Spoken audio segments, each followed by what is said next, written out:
भारत के पड़ोसी मुल्कों में हर बार एक नया पैटर्न देखने को मिल रहा है। चाहे पाकिस्तान ले लो, बांग्लादेश ले लो, श्रीलंका में भी हुआ है और अब नेपाल में। हर जगह जनता सड़क पे उतरती है और फिर सरकारें हिल जाती हैं और तख्ता पलट हो जाता है। अब कुछ लोग, मैं देख रही थी कि कल न्यूज चैनलों में ये नेपाल की न्यूज आ रही है सीधी तरह से, तो जो कुछ देशद्रोही लोग हैं ना, वो जाके नीचे कमेंट में लिख रहे हैं कि ऐसा भारत में भी होना चाहिए। हिम्मत नहीं है ऐसा किसी की भारत में करने की।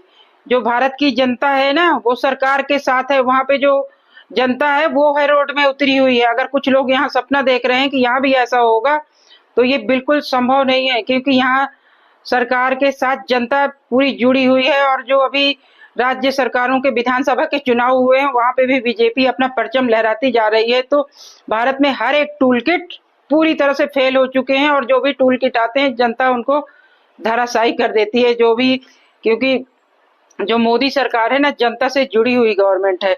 तो अगर कुछ लोगों के मंसूबे हैं तो भारत में ऐसा कुछ नहीं हो सकता है।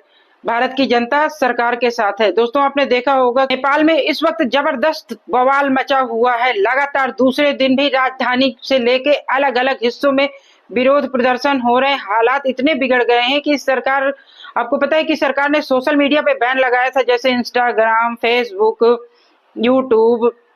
पहले तो उन्होंने चाइना के टिकटॉक में लगाया था, उसके बाद टिकटॉक बैन हटा दिया। अभी जो ये अमेरिकन ऐप है इनके ऊपर लगा दिया था। इसके बाद तो जो ये ऐप बंद किए गए थे, इनके खिलाफ जनता रोड पे उतरी हुई है और पुलिस के ऊपर काफी दबाव था, वितरित होने लगी। पुलिस ने गोली चलाई, 20 से ज्यादा लोगों की बोल रहे हैं इसमें मौत हो गई है। सरकार की हालत तो ये हो गई है कि पुलिस बिल्कुल लाचार नजर आ रही है। पुलिस खुद को कहीं कहीं पे अपने आप को बचाती हुई, इकट्ठा होकर खुद को बचाती हुई, ऐसे फुटेज आ रहे हैं, खुद को बचा रही है। कई जगह सुरक्षा बल अपने आप पीछे हट रहे हैं। रिपोर्ट में तो साफ कहा जा रहा है कि नेपाल में तख्ता पलट जैसी स्थिति बन गई है। सरकार ने जो ऐप्स बंद किए थे उनको ओपन कर दिया, पर फिर आपको पता है कि जब जनता रोड में आ गई है ना, तो वो मांग लेके कुछ और उतरती है। चाहे वो बांग्लादेश का देख लो, और फिर सोचते हैं कि हमें भीड़ का पावर मिल गया है तो लाओ हम अपना जितना हो सकता है वही कर लेते हैं। तो यहाँ भी ऐसा ही हो रहा है।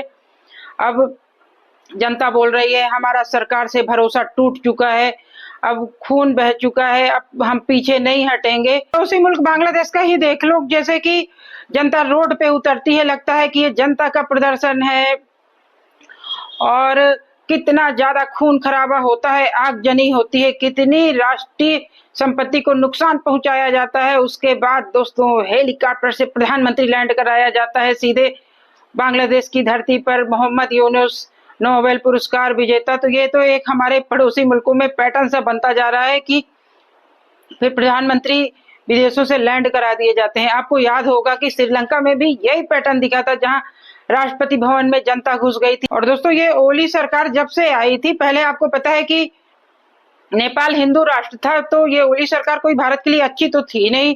अपना एक नक्शा जारी किया था, पूरा चीन के गोद में बैठी थी। लेकिन भारत के बगल के राष्ट्र में अगर अस्थिरता होती है तो फिर वो भारत के लिए अच्छा नहीं है। लेकिन ये ओली साहब भी जब तक थे ना, भारत के खिलाफ इन्होंने षड्यंत्र ही रचा होगा। कभी मतलब अपने देश में इनके खिलाफ ऐसी हवा थी तो ये सोच रहे थे कि लाओ भारत के ऊपर इल्जाम लगा के भारत की अपनी जनता को सपोर्ट नहीं किए रहो, जनता को सपोर्ट नहीं किए रहो। जब से आए हैं ये, इन्होंने अपने देश को रियल में बहुत ज्यादा नुकसान पहुंचाया है। तो ऐसा तो नहीं बोल सकते हैं, तभी जनता इनके विरोध में उतरी हुई है। भारत में भी कुछ उद्दंड लोग हैं जो ऐसे हालात नेपाल के देख के खुश हो रहे हैं और बोल रहे हैं भारत में भी ऐसा होना चाहिए। लेकिन उन्हें समझना चाहिए भारत एक मजबूत लोकतंत्र है और जहां की जनता प्रधानमंत्री मोदी जी के साथ है। कितनी बार कितने टूल किट आए होंगे, कितने प्रोपोगंडा आए होंगे, सब फेल हो गए हैं, क्योंकि भारत की सरकार नहीं, जनता भारत की सरकार के साथ खड़ी हुई है।